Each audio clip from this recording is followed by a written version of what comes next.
The hallmark of this now 6-game winning streak was a high mark again tonight. What the Rangers did in the third period. Part of a 6-3 win over the Flyers in Philadelphia. Hi, everyone. Welcome inside our Delta MSG studios. John Giannone and Mike Rupp. Sometimes in the NHL, when you get a win, you want to put it up there on the mantle and brag about it. And other times you want to stuff it in your back pocket, take the 2 points and maybe be silent about it. Maybe this one leaned a little more toward the latter than the former, but the Rangers will not apologize. No, they found a way. Yeah, they got the job done. It wasn't pretty, like you mentioned, at all to a lot of different degrees. But they had some moments in the game. But this is a Flyers team that's not going to go away. They're going to keep going, and they showed that they could push back. And they get paid too, right? So they're going to push the pace and challenge. A win's a win. We'll take it. Yeah, it was 4-3 with 2 empty net goals, one by Trouba, his first goal in 33 games, and officially Ryan Lindgren, his first goal in 75 games. And when the Rangers needed some offense early on in the game, it came via Barclay Goodrow with a gorgeous assist and then a goal. The first 2 goals, Barclay Goodrow had a huge hand in it, Mike, and he's a guy for whom a lot has been said and wondered, putting him on that top line with Panarin and Zibanejad. It has worked. Well, lines and successful lines are about complementing one another, and Barclay Goodrow is very sound on the defensive side of the puck, but he's got some underrated skill on the offensive side. Artemi Panarin, one pass is going to beat 3 players of the Flyers. You can't have that. John Tortorella's not going to be happy about that one. Mika laddered the puck out, slashed through. When Mika slashes through, this is going to open up a passing lane to Artemi Panarin. If Mika doesn't drive, that doesn't push that defender back and allow this passing lane to open up. And Barclay Goodrow is going to just zip it through this passing lane over to Artemi Panarin, who picks it up, scores a goal. The Rangers needed to get him going as well, and he did, and he was animated afterwards. Loving it. Everybody loves scoring goals. Great to see Bread feeling it once again. And then you're going to watch Jacob Trouba looking up ice and moving it up ice. And this is what I really love is Panarin and Zibanejad are going to play a little catch here. But look where Goodrow is going to start from behind everybody. And he's just going to outwork everybody, get up ice. And when you're playing with Mika, you're playing with Artemi, you know just to get open. These guys are great visionaries on the ice. They can see things happening. And then again, another really nice set of hands here by Barclay Goodrow. Opens up the 5-hole and slides a pass on the backhand past Carter Hart. What a game he had. It's big. It's big. I mean, this is a player that is put up there for a reason right now, and he's doing well with those 2. So we'll see how much more they can go with this. A real good look at those 2 plays there, those 2 goals. Barclay Goodrow, part of it, is inside our film room powered by CDW and HP. Why does he work, you think, so well through the 6 games he's been together now? So here's the thing I want to jump into, because I know that I've been talking with some fans online about it too on Twitter, and they've brought that question up. When this team was designed, I don't think it was designed for Barclay Goodrow to be a top 6 guy.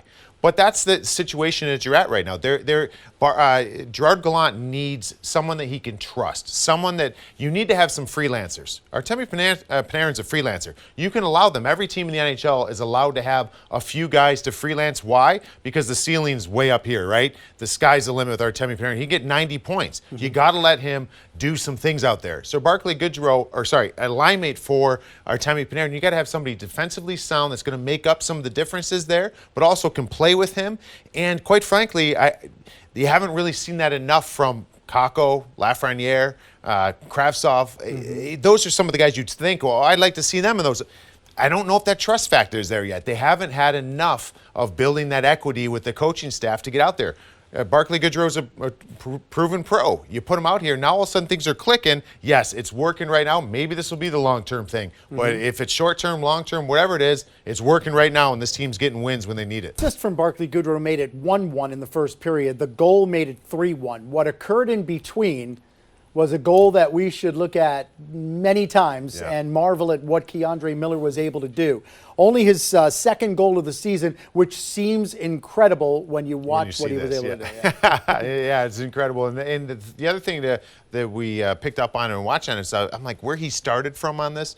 Keandre had the penalty, right? So delayed penalty, rule of thumb is if the play's in the defensive zone, you always got to check in down low. So you got 3 defensemen on the ice. Keandre Miller's playing in the forward position here. And and he looks very comfortable. Get that stick on the puck, knock it free, and just get moving. Just a smooth 20 miles an hour, falls down, gets up, and then his quick hands at the end is actually probably the more impressive thing that I thought in this as well. So what a goal. I mean, what a goal. And what a reaction. No big deal. Yeah, not a big one. Not a big one right there. But headsy play and coming out of the box there. Again, a really strange scenario having 3D on the ice and 2 forwards. But the way he played right there, he looks a little bit of like a hybrid. He can move. He can move out there. 20 seconds between when he came out of the box and when he was able to score the goal. Remember, Keandre Miller was a forward until he was 16 years old, so he still has the instincts. He scores the second of the year. He himself said in the interview between periods that he did make the right read on that to be able to spring himself for the breakaway. That made it 3-1 Rangers at the time. It was 3-2 headed to the third period, and 6.5 minutes in, Jimmy Vesey scores. Now, he had 3 goals in his first 28 games. In his second stint as a Ranger. He has 3 in his last 2. Oh, Jimmy's getting it done right now. He's been on fire, showing some great skill, and he's been a player that's bumped up and down the lineup and played all different situations. And I like seeing it because, again, just to go back, and everybody knows, great located shot, beating Carter Hart glove side. But the thing about it, when you go into camp and you're on a PTO or player tryout, it's stressful. He earned his spot. He's earned trust, and he's getting these opportunities, and now we're starting to see the puck fall. It's a great weapon for this team to have as far as depth because, yes, Jimmy Vesey's probably not figured to be in certain roles on this team, but it's a long season. There's injuries. There's things that happen, and he's showing right now that he's got a nice touch, and he's got the hot hand right now. Flyers made it, 4-3 about 91 seconds later, but 2 empty net goals in the late stages. Rangers win their 6th in a row, 6-3 the final.